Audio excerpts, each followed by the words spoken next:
마대전. 모든 것을 불태운 전쟁이 막을 내리고 마법이라는 힘은 사라진다.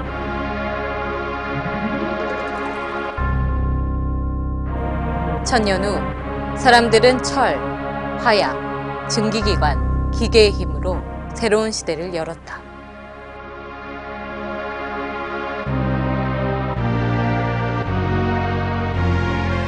그러나 지금 여기에 마법을 부활시켜 그 엄청난 힘으로 세계를 지배하려는 자가 있으니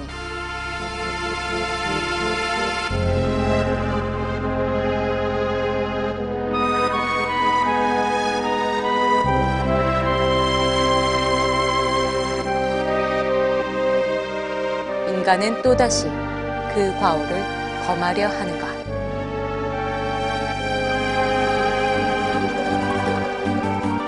일본 스타일의 RPG 하면 의뢰 떠오르는 게임이 바로 스퀘어 에닉스사의 파이널 판타지 시리즈입니다. 그중 1994년 발표된 6편은 슈퍼 패미콤의 하드웨어적 한계를 뛰어넘은 대작이라 평가받는데요. 다양한 개성을 가진 여러 캐릭터들, 마석을 이용한 마법 연마 시스템은 기존 파이널 판타지 매니아들을 다시 중독시키고도 남았습니다. 나는 전설이다. 이번 시간에는 RPG의 전설, 파이널 판타지 6편을 만나보겠습니다.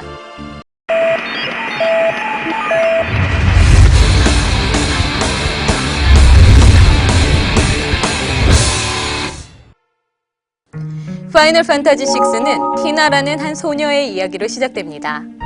티나는 마법이 사라진 세상에서 환수와 인간의 혼혈로 태어나 마법을 사용할 수 있어 악랄한 제국군이 정복전쟁에 이용한다는 설정인데요. 전편에서는 주인공 캐릭터 4명의 직업을 바꿔가며 어빌리티 포인트를 모아 진행했었습니다. 반면 6편에서는 각 캐릭터의 직업이 정해져 있어 매번 파티를 변경해가며 진행한다는 것이 달라진 점입니다. 한 파티는 최대 4명까지 구성할 수 있고 마데륙이나 케프카의 탑에서는 3파티가 스위치를 동시에 눌러야 진행이 되는 등 파티의 중요성이 높아지곤 했습니다. 또한 각 캐릭터마다 다양한 사연과 스토리가 있기 때문에 파티에 어떤 캐릭터를 넣느냐에 따라 이벤트가 달라지곤 했는데요. 특히 사랑하는 연인을 되살리기 위해 전설의 비보를 찾아다니는 로크의 수뇌보, 오래전 세상을 떠난 친구가 남긴 비공정을 되찾는 세처의 우정, 세상이 찢겨진 후 슬픔에 못 이겨 절벽에서 몸을 던지는 세리스 등 곳곳에 극적인 장면을 연출해 유저들의 감탄을 자아내곤 했습니다. 당시 슈퍼 패미콤의 하드웨어적 성능을 고려했을 때 이와 같이 화려하게 연출된 그래픽은 굉장히 놀라울 따름인데요. 이런 이벤트 화면 중 단연 백미로 손꼽히는 장면이 있습니다. 바로 오페라 씬인데요.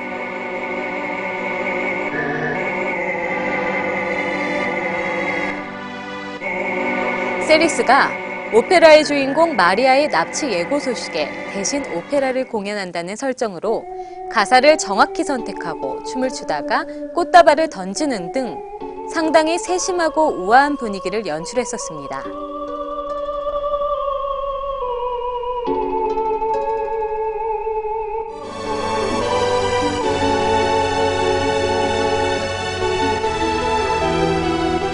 또한 게임 전반에 걸쳐 흐르는 OST도 훌륭하지만 오페라 씬에 나오는 음악도 수준이 굉장히 높았습니다.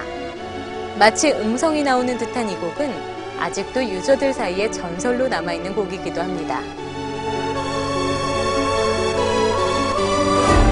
이벤트 못지않게 매번 치러지는 전투도 화제가 되었습니다. 당시 일본 RPG를 지배하고 있던 턴제 전투 방식에서 탈피, 파이널 판타지 시리즈의 전통이라 할 수 있는 액티브 배틀 시스템을 계승해 박진감 넘치는 게임을 즐길 수 있었는데요. 전투 화면에서 캐릭터의 HP 옆에 점점 차오르는 게이지가 기준으로 커맨드를 입력하는 방식이었습니다. 거기에 카이엔 같은 경우 필살검이라는 커맨드로 기력 게이지까지 일정 시간 채워야 강력한 공격을 할 수 있었으며 메쉬는 격투 게임처럼 방향키로 커맨드를 입력해 필살기를 구현할 수 있었습니다. 지금 보면 아무것도 아닌 듯 보이는 이런 요소들은 당시에는 고정관념을 탈피한 혁신적인 진행 방식으로 각광을 받았는데요. 그만큼 파이널 판타지 6편이 가지는 의미가 크다고 느껴집니다. 흔히 일본 RPG는 자유도가 적고 일정 스토리를 강제적으로 따라가야 한다는 단점이 거론되는데요. 파이널 판타지 6는 메인 스토리를 그대로 진행하되 소소한 서브 스토리를 자유롭게 즐길 수 있어 일본식 RPG의 단점을 어느 정도 극복했다는 평가도 받았습니다.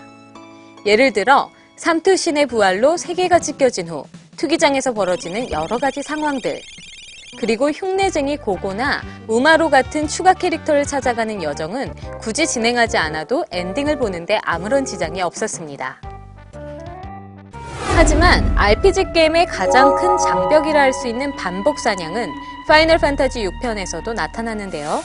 전편에서는 어빌리티 포인트를 어렵게 모아 직업별 궁극기를 사용했다면 6편에서는 마석을 장착하고 마법 포인트를 모아 해당 마법을 배우는 시스템으로 변경되었습니다.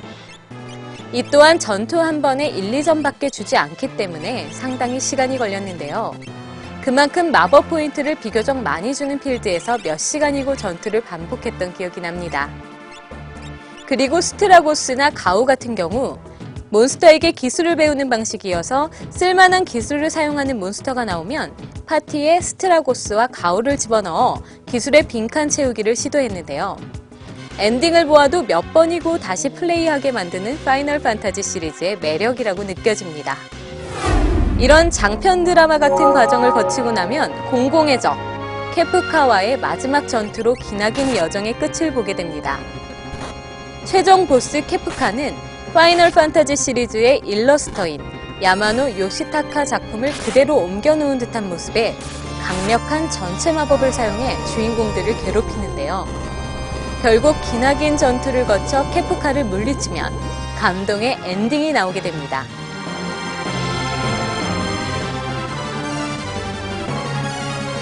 정말 이번 나는 전설이다를 제작하면서 담당 PD님은 20시간이 넘는 플레이로 거의 페인이 되었습니다. 그만큼 파이널 판타지 6의 스케일이 방대하고 즐길 거리가 많다는 얘기일 텐데요. 전 세계 매니아들이 열광하는 이유도 마찬가지가 아닐까 생각됩니다. 나는 전설이다 파이널 판타지 6편. 그 기나긴 여행을 이제 마치겠습니다. 전 다음 시간에 또 뵐게요.